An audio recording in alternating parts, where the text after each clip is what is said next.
Hello and welcome to the Quiver channel. I am Jason. I hope you're all having a wonderful, splendiferous day. I am. Hey, now I've noticed something with my budget, food budget. This is actually going to cost me not less, but about the same. It cost a lot to rebuild my food. To a friend borrowed me some money and I'll pay him back. But now it's done, and I've started to budget for my next shop. The good thing about online shopping is I can put down a list of items that I can pick up and put them in the shopping cart weeks before I'm going to do another shop to evaluate how much stuff I need. Now, my old shops contained a lot of items, 95 items in them. This was for a 2-weekly shop usually. But now that same shop is containing more like 20 items. And even though the items are more expensive, there's less of them. So it actually balances out. So I'm happy about that.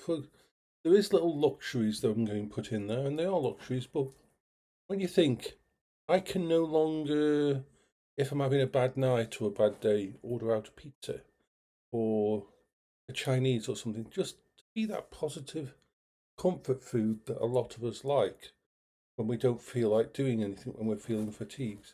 I can't do that. But what I can do is get a bag of seaweed crisps because they're low glycemic and high in potassium and that really good for you. And I can have a pack of those. I can get a tin of.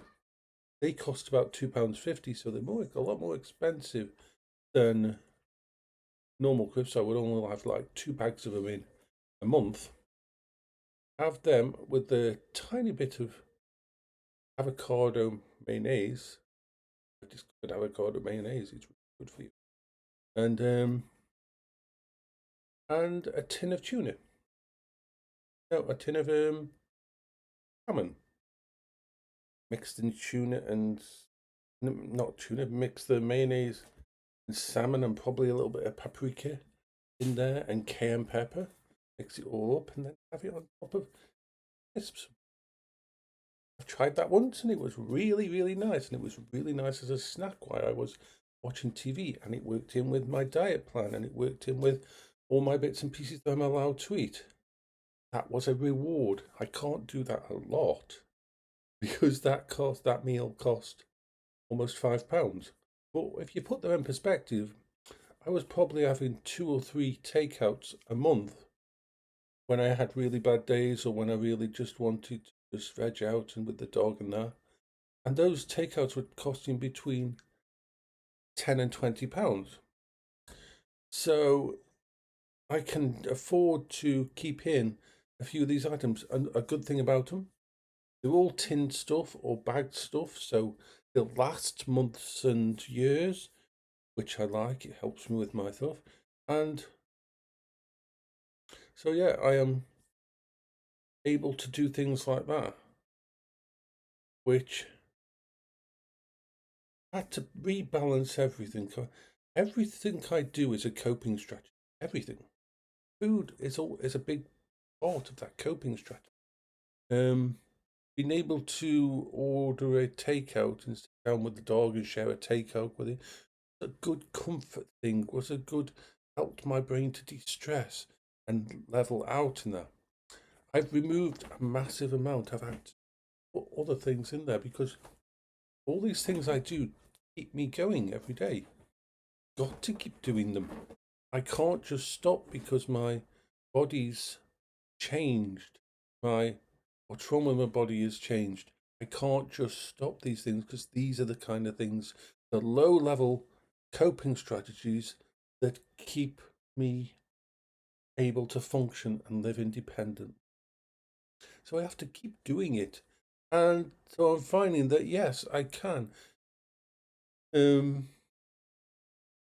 Unfortunately, pretty much, especially in the UK, every single takeout is out. Domino's, Chinese, chip shop, anything. No, none of those are available anymore in my life because there's no way to tell what kind of oil that they're putting their chips in, or unless you can find a really nice chip shop that does really big chips, because the bigger the chips, the less oil gets absorbed into them, and the do the fish and the bake the fish without a covering, a fish fat, and very complicated, and it's not really worth it. Although in other countries you can get things like cauliflower based pizzas, and that, like I talked about before. So yeah, I'm okay food wise, not doing too badly, and moving forward with my balance budget and that, living within the money I've got, looking forward, and it's all part of that. Now, as I've said before, I just tack this on the end. Yes, a lot of my money goes on technology because that's all to do with coping strategy. Well, there's no way to get around it. Technology is the thing that, from I talked about it with my therapist, that in 2000 and no 1976, my very first coping strategy was a handheld gaming device. That's never changed. Technology has always been there and kept me safe. This MacBook Air is a positive boost and a coping strategy just by using it. It is a coping. Yeah. Take care of yourself, everyone. Bye bye for now.